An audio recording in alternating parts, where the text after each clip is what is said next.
சென்னையில் நான் சொன்னல, ராயபுரம் வட சென்னையில் ராயபுரம் பகுதியில் ஒரு 300 ஸ்கொயர் ஃபீட் வீட்டில் பிறந்த ஒரு பையன், மிக சாதாரணமான ஏழை குடும்பம். புள்ளியியல் துறை படித்தா போதும்னு நினைச்சாரு. மேக்ஸ் நல்லா வந்துச்சு.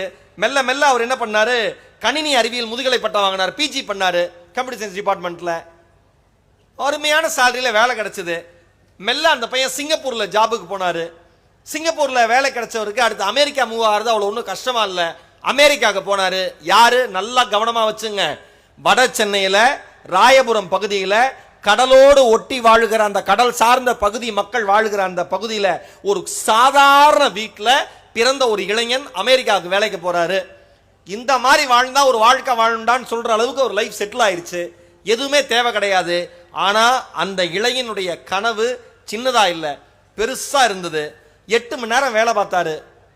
பகுதி நேரமா ஒரு விஷயம் பண்ணாரு. sisindia.comனு ஒரு வெப்சைட் லான்ச் பண்ணாரு. 8 மணி நேரம் வேலை, இங்க வந்து டிசைன் பண்றது